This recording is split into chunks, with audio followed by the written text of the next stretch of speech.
প্রাকৃতিক উপায়ে বা ঘরোয়া উপায়ে কিভাবে ফ্যাটি লিভার প্রতিরোধ করা সম্ভব, আজকে সেটা নিয়েই কথা বলবো। ফ্যাটি লিভার ও হাই কোলেস্টেরল ডিজিজ এগুলো হচ্ছে লাইফস্টাইল ডিজিজ, যেগুলোর জন্য আমাদের প্রথমে খাদ্য অভ্যাস এবং কিছু লাইফস্টাইল চেঞ্জ করতে হবে।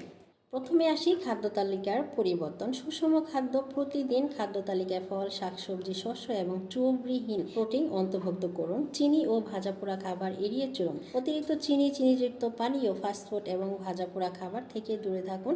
এগুলো লিভারে চর্বি জমাতে পারে। অ্যান্টি অক্সিডেন্ট সমৃদ্ধ খাবার বেশি বেশি করে খাবেন। এগুলোর মধ্যে হচ্ছে বেরি, গ্রিন টি এবং বাদামের মতো অ্যান্টি অক্সিডেন্ট সমৃদ্ধ খাবার লিভারে চর্বি কমাতে সাহায্য করে। ওমেগা 3 ফ্যাটি অ্যাসিড যেসব খাবারে রয়েছে, যেমন সালমন, টুনা এর মতো সামুদ্রিক মাছ, ওমেগা 3 ফ্যাটি অ্যাসিড ভালো ওষুধ যা লিভারে চর্বি কমাতে সাহায্য করে। ফাইবার বা আঁশ সমৃদ্ধ খাবারগুলো বেশি করে খেতে হবে। এটা হতে পারে ফ্রুটস কিংবা ভেজিটেবল আইটেম।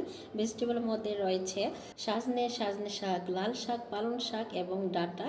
আর অনেক ধরনের ফাইবারযুক্ত সবজি রয়েছে, সেগুলো খাবেন। ফ্রুটস আইটেম রয়েছে পেয়ারা, আমড়া, আমলকি এবং ইটিস। ফ্যাটি লিভারের অন্যতম কারণ হচ্ছে ওজন বেড়ে যাওয়া। এর জন্য ওজনকে নিয়ন্ত্রণে রাখতেই হবে, আর এর জন্য আপনার ব্যায়াম কিংবা যোগ ব্যায়াম, ইয়োগা, এক্সারসাইজ এগুলো করতেই হবে।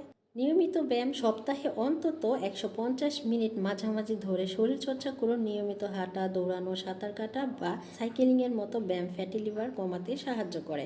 অ্যালকোহল ও ধূমপান ত্যাগ। অ্যালকোহল সেবন লিভারের ক্ষতি করে এবং ফ্যাটি লিভারের ঝুঁকি বাড়িয়ে দেয়। কিছু ঘরোয়া পানীয়, আদা, পুদিনা এবং লেমন গ্রাস, এই 3টি উপাদান একসাথে মিশিয়ে তৈরি করা পানীয় হজমে সাহায্য করে এবং লিভারের কার্যক্রম ক্ষমতা বাড়াতে সাহায্য করে এবং ফ্যাটি লিভারের হাত থেকে মুক্তি দেয়। যদি ফ্যাটি লিভার গ্রেড 2 কিংবা গ্রেড 3-তে থাকে, তাহলে এগুলার পাশাপাশি অবশ্যই ওষুধ সেবন করতে হবে বিশেষজ্ঞ চিকিৎসকের পরামর্শ অনুযায়ী।